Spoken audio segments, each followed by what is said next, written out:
বিসমিল্লাহির রহমানির রহিম। দর্শক, আজকের আপনাদের মাঝে এমন একটা ভয়ঙ্কর গাছের কথা বলবো, যেহেতু এই গাছটা গর্ভবতী মহিলাদের জন্য খুব ভয়ঙ্কর। যারা গর্ভবতী থাকে এই গাছ থেকে আপনারা সাবধান থাকবেন, কারণ এই গাছটা গর্ভবতী মহিলাদের জন্য খুবই ভয়ঙ্কর। যদি গর্ভবতী থাকা অবস্থায় এই গাছটা কেউ ছুঁয়, মানে গর্ভবতী মহিলারা যদি কেউ ছুঁই ফেলে তাদের গর্ভ নষ্ট হয়ে যায়। এত বড় ভয়ঙ্কর গাছ। গাছটা হচ্ছে গিয়ে শ্বেতবেরেলা।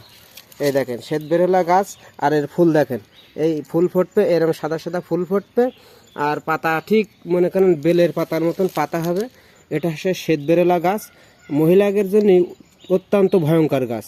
যদি না জেনে থাকেন, গর্ভবতী মহিলাদের জন্য খুবই সুবিধা। গাছটা চিনে রাখেন, যেহেতু গর্ভবতী অবস্থায় অনেকে মেয়ে ছেলে বাচ্চা নষ্ট হয়ে যায়, বাগানে ঘোটাঘুটি করে গিয়ে এই গাছটা হয়তো গাছ শোভা লেগে যায়।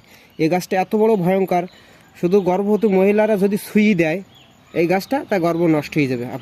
এই গাছটা দেখবেন স্যাঁতস্যাঁতে জায়গা এবং বিশাল ঝোড়ের ভেতরে, বাঁশঝাড়ের ভেতরে, বাঁশবাগানের ভেতরে এই গাছটা জন্মায়।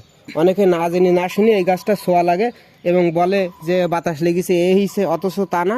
এটা হচ্ছে গিয়ে এই গাছটা ছোঁয়া লালি গর্ভবতীর গর্ভ নষ্ট হয়ে যায়। তো এই গাছ থেকে মহিলারা সাবধান থাকবেন।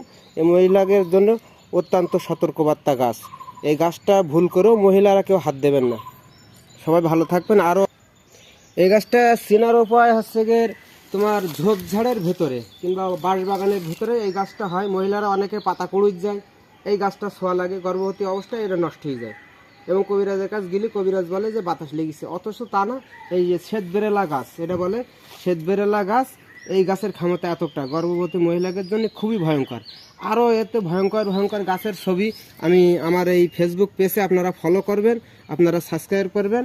আপনাদের জন্য আরও ভয়ঙ্কর ভয়ঙ্কর গাছের ছবি দেব এবং প্লাস আরও ভয়ঙ্কর ভয়ঙ্কর আপনারা পাবেন। সবাইকে ধন্যবাদ। আসসালামু আলাইকুম।